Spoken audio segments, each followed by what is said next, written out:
Argonauta Records.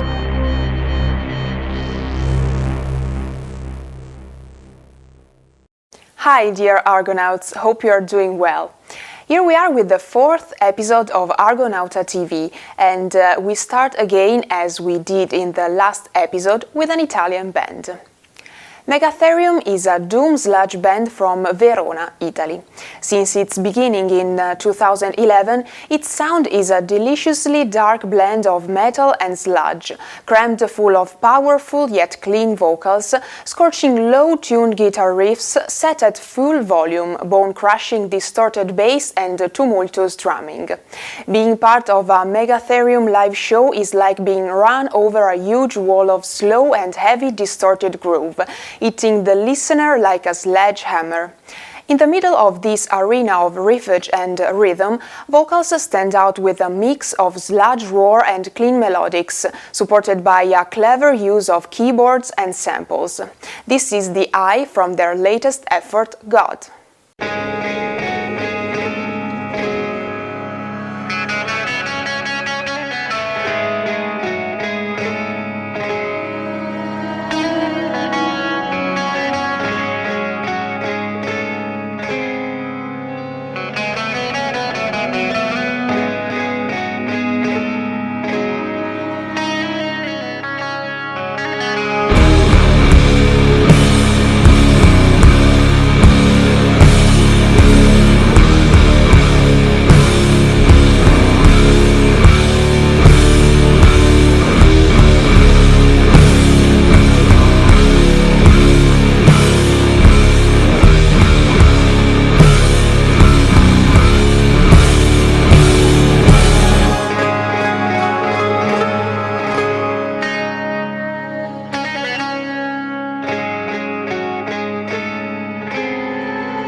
Following their critically acclaimed second album Postmortem in 2018 and countless shows, Splendidullah continue to serve as a cocktail of traditional doom, blistering sludge, post-metal grooves and psychedelia drones.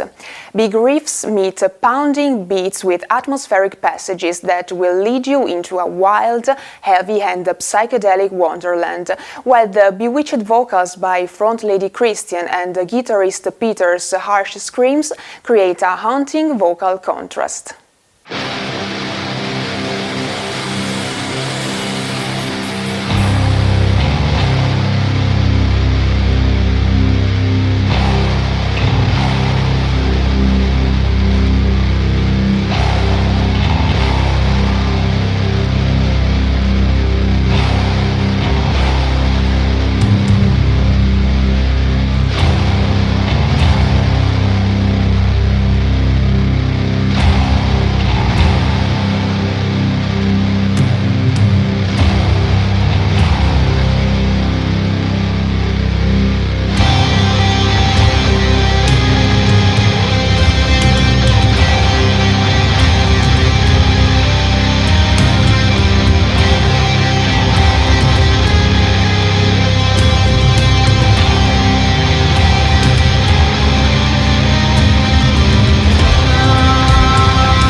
We at Argonauta Records are proud to run the release of a live album by Maryland doom metal legends Iron Man. Originally formed in 1988, Iron Man became one of the most distinctive doom metal bands of all time, not just for paying excellent tribute to Godfather's Black Sabbath, but with their very own blend of heavy sounds. Iron Man toured the world with bands like Cathedral and Pentagram, released unforgettable classic doom masterpieces, and left a huge gap in the world's music scene when the group disbanded in 2018, after the passing of their founding member and guitarist Alfred Morris III. 2014 saw the iconic band at the height of their powers, when they performed at the Castle of Doom Festival in Pagazzano, Italy, on July the 5th. It was Iron Man's first and only trip to Italy. As a tribute and a monument to all, we will release this memorable live moment by Iron Man, titled Hail to the Reef, as a limited edition double vinyl, gold-colored, also featuring one previously unreleased studio song. Dee Colun, the singer, created this haunting video to As the Gods Have Spoken.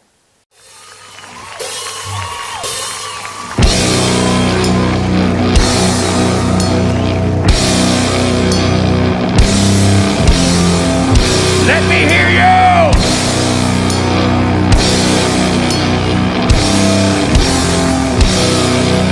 Let me hear you!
special guest of today is JJ Coxton, mostly known in the scene as the man who supports us all. The Obelisk is in fact a one-man operation covering underground heavy in its various forms and writing as much as possible at all times. Welcome, JJ. So, who are you? Who is JJ, the man behind the Obelisk project? A husband, a father, a sports or beer and food lover? And how do you manage all your commitments? Who is the man behind the Obelisk project? I guess that would be me. I guess I'm that guy. I'm just a guy. I don't know. Barely. Yeah. I don't know. I am a husband. I am a father. I don't drink. I'm not a beer lover. I am a lover of food. But with a long history of disordered eating behaviors. I'm just a guy. I don't know. I used to work in magazines for a long time. I wrote for print publications, and then in 2008, in late 2008, when the American economy collapsed, it took the magazine that I was working for with it. And so, having that fallen out and being committed to writing a number of reviews, I decided to launch my own thing as a outlet, just as my own outlet. I was tired of working for other people and decided I would do it on my own, and it just kind of became, 12 years later, it's just kind of become my my life's work. It's a weird one to say. As for how I manage my commitments, I'm a full-time caregiver. I'm a stay-at-home dad to my 3-year-old son. My wife and I are a 3-year-old son, whom we love dearly, but who is time-consuming and energy consuming. He's a sweet kid, but woof.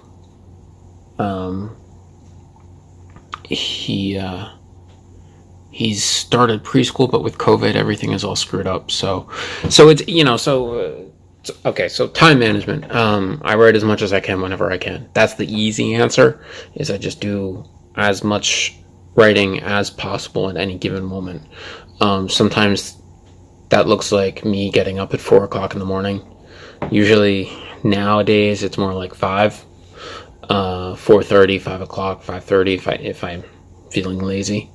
But I get up hopefully before our son is up, so that I can work on a review or whatever it is before he gets up. And then he gets up and he, has I get him breakfast and get him ready for school, and he goes to school, and I'll work while he goes 2 hours a day now, or 2.5 hours a day.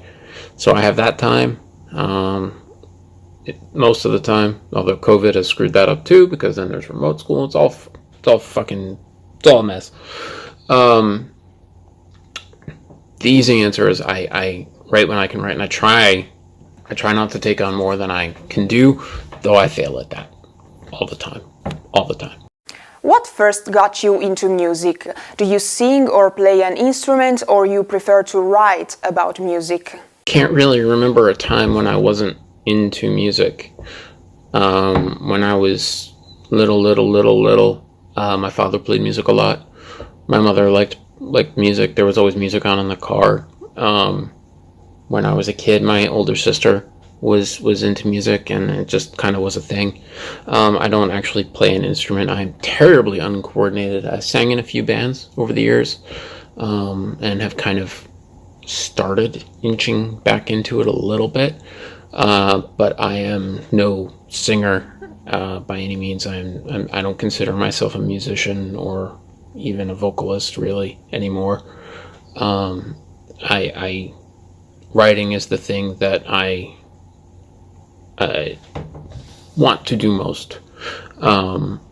it's the thing in my head that every second I'm not doing it, every second I spend dedicated to something else, I'm going, why am I not writing right now? That's where it's at for me. When and how the Obelisk was born?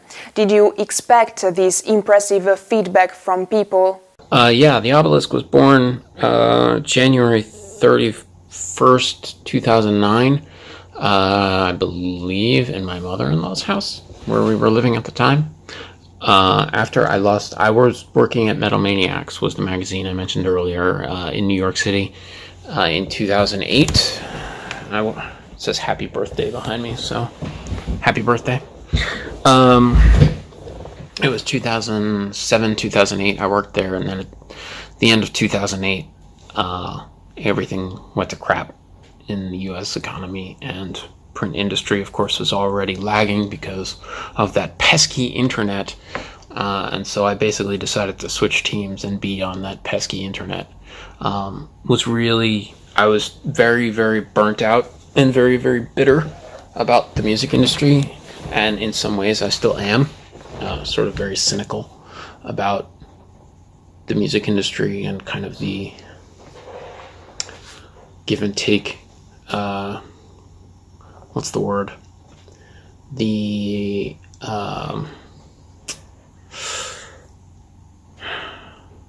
can't think of it. Anyway, the push me, pull you, the transactional is the word. I was trying to think. It's like, what's Donald Trump? He's transactional. Relationships is that we're friends as long as we're working on something together. And then, like, I hear from people now, people are your friends when they're putting out a record, that kind of thing.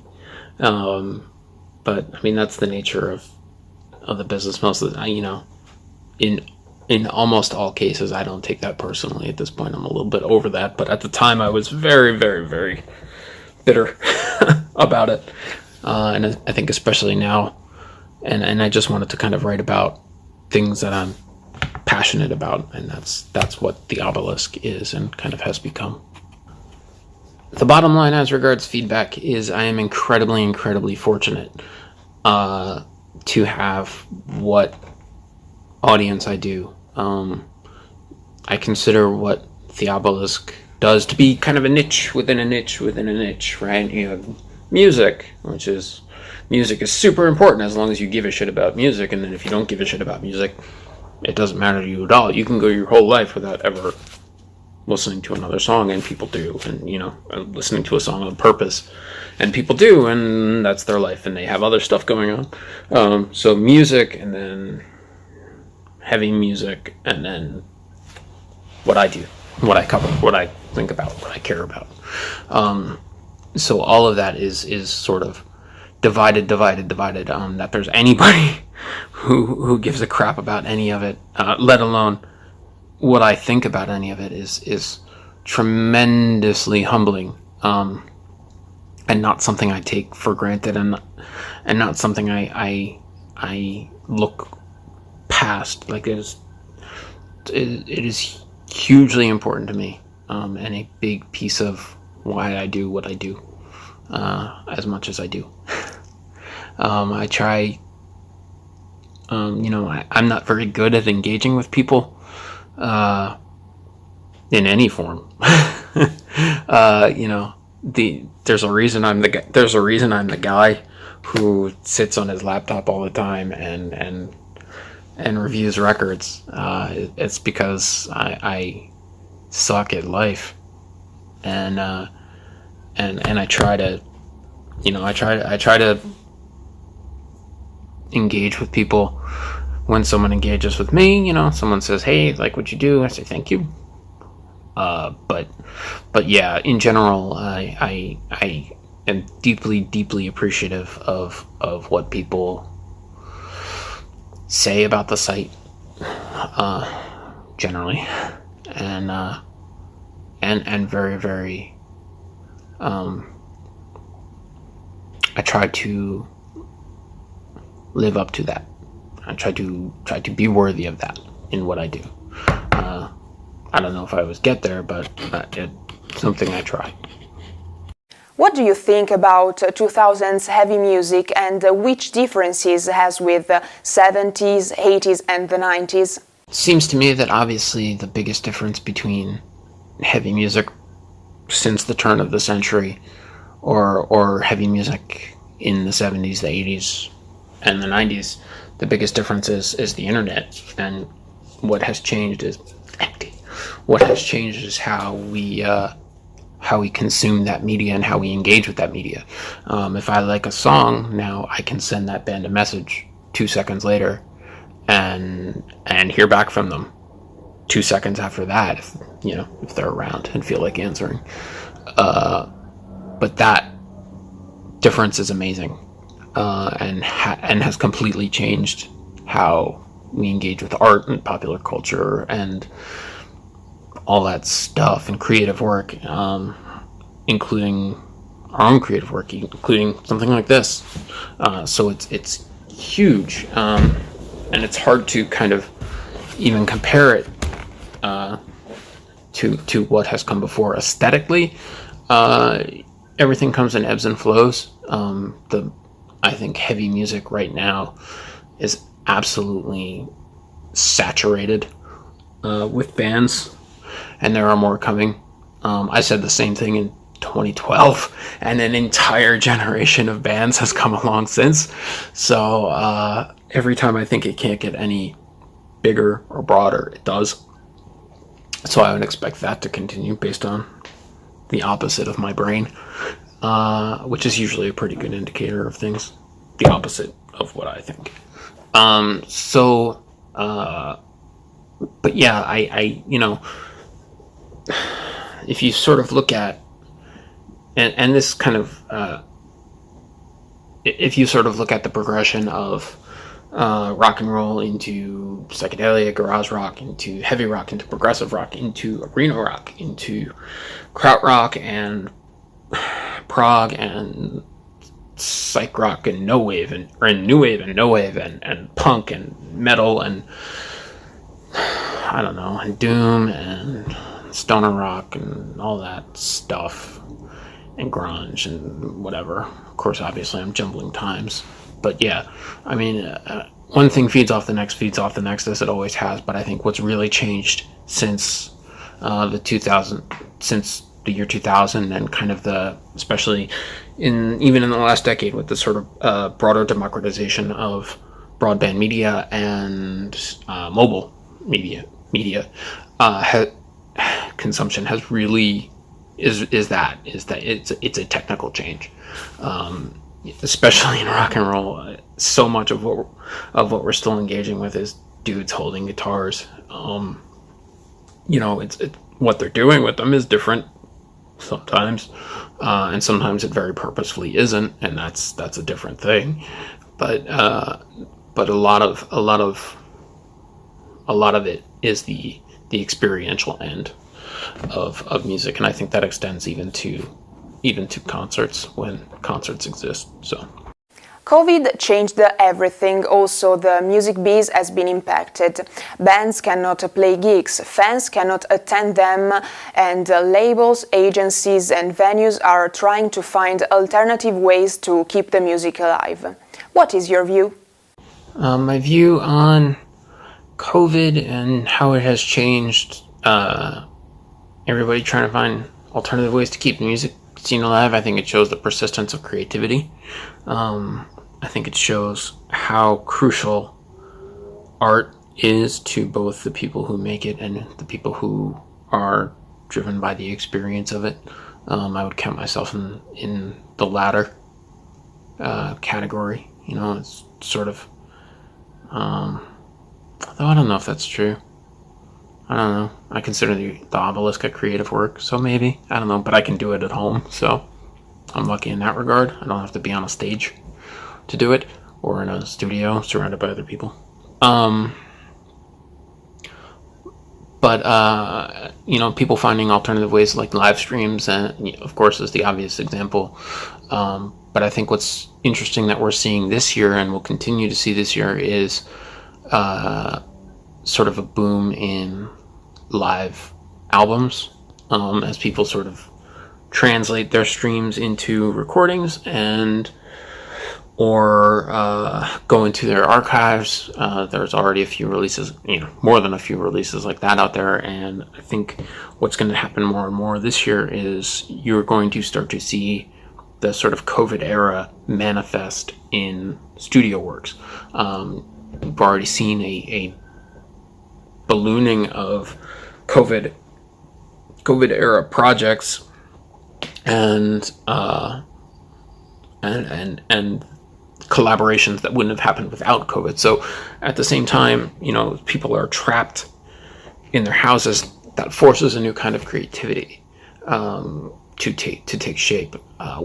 You could Kadavar's doing the isolation tapes, or Tim Katz from Roadsaw putting out a solo album that magically has 13 other people from the Boston scene in it, some of whom he's in bands with, but all of that sort of collaboration that has almost had its hand forced by the situation, by lockdown, and sort of people finding new ways to create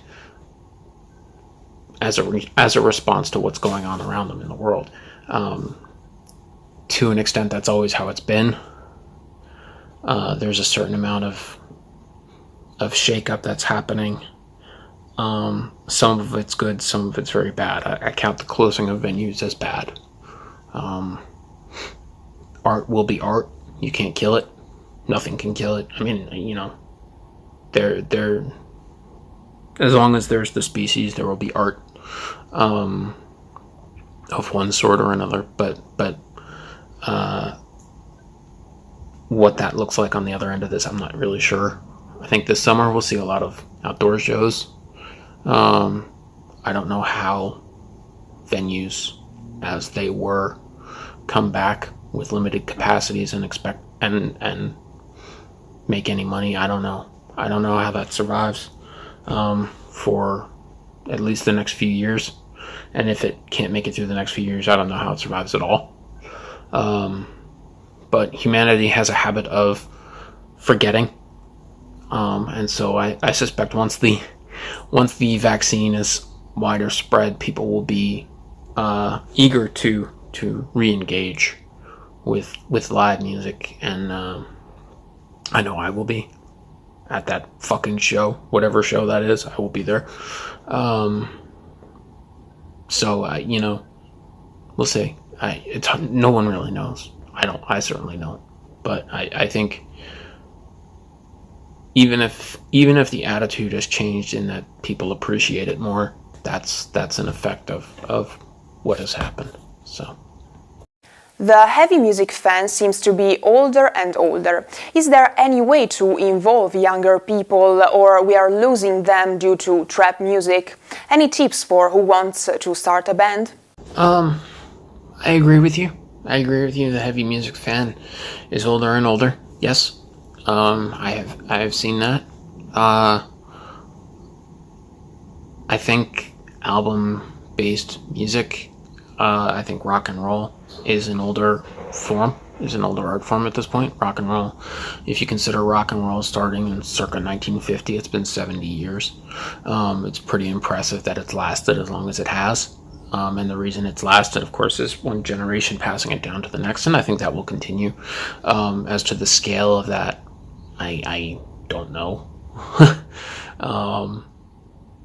It seems to me that there's a lot of grassroots rock and roll, but that a lot of that grassroots is still very predominantly white and very predominantly male, in a way that could act as a gatekeeper against other from white and male, or even white and female, ladies and dudes of white peoples. It's hard, I think, for a new band now. If a band wants to engage young people, it probably helps for that band to be young. It seems like a no-brainer, but I look at a band like Howling Giant, who are not yet 30, and they're on Twitch, They're doing live streams, playing D&D every week. They're doing everything they can to engage their fans, and they're engaging them they're meeting people on sort of where people are, where those people are, where younger people are. Older people like me are on Facebook, or dicking around on Bandcamp. It's not, I don't think it's marketing, not brain surgery, right? Like, it's a matter of think about something like Dion and the Belmonts, like think about what was pop, right? It was teenagers and talking to teenagers, and even in the fucking 90s, you had these dudes who were like 25, 26, 27 years old talking about being 17. You know what I mean? Like, there's an element of it that's I think especially heavy rock now, because in part because it's not trying to make a buck immediately in the same way or on the same scale. Everybody's happy to get a buck, don't get me wrong, but I think part of it is, the experiences that heavy music is speaking to are older. It's dudes talking about their job, right? It's not dudes talking about school. It's just an older form right now. I don't think it's always going to be that way. I don't think it's always going to exist, but it is. It is that now, and I'm just happy to enjoy what's out there. There are certainly kids, I think, with guitars. My kid's gonna have a guitar. So, I think rock and roll will continue to be passed down. But I don't think it needs to be the same as it was, or anything like that. And I think that a lot of the sort of rebellious spirit that was in rock and roll, purportedly, was, one, manufactured, and two, it's still there, except now the difference is the way to rebel against your parents is to not listen to rock and roll. It's either to listen to hip-hop, which is cool, whatever, or to like play video games, which is cool if that's your thing. Like, and frankly, I don't know how any dude with any riff could possibly hope to compare to like the scale of production of either a PlayStation 5 game or fucking Cardi B or any sort of pop hip hop thing. You look at mainstream rock and roll right now, and this shit is tired and weak. And it almost feels like it's entitled to it thinks it's entitled to your time. That's obviously less the case in something that's not pop rock, but still, it's a much tougher market out there for a rock band, because there's so much more than just rock bands out there. So, any tips for anyone who wants to start a band? Fucking do it. Do it and I don't know, try to sound like your heroes and see how it works out. If you could change anything about the industry, what would it be? If I could change one thing about the industry, I would change touring. I would, if I could change one thing about the music industry, I would pay bands better to do shows in the States. And, a lot of art in America is viewed as sort of self-indulgence and something you do, something to kind of be put to the side from your work. If I could change anything about the industry, about the creative industry, about the music industry, about art in general, I would give it more support. Grants for everybody, universal basic income, a meal when you play a show, you know, some place to stay, shit like that. Like I you know, the music industry, I think even in the underground, I have certainly run into over the years a few entrepreneurial spirits who are going to be, I'm going to be the guy who comes in here and makes money off Stoner Rock. And no, you're not. No, you're not. Most people, I think, are lucky if they break even. Sort of working from an industry angle in the underground. And if you break even and if you make a little money, that's great. Good for you. Congratulations. That's success, I guess. But if I was going to change anything about the music industry on a broader level, I would give it more support. From sort of, I guess not just the companies that run it, but governments and the broader public. I guess that's more of a culture change, but so be it. I think that's the last question. So if it is, I'm going to pause. Well, no, fuck it. I think that's the last question. Thank you for your time. Elena, this was a pleasure. I very much appreciate you giving me the outlet to run my mouth, and thank you to anybody and everybody who watches this. It is deeply, deeply appreciated, and thank you for the support over the years with the Obelisk, and of course our Argonauta Records is amazing, and thank you for having me. Okay. Thanks, JJ, for the time spent with us, and thanks to you, Argonauta followers. Please let us know what do you think about the bands we've spoken, and also if you agree or not with JJ's opinions and thoughts by leaving a comment under the video. See you in 2 weeks on the 26th of March. Argonauta Records.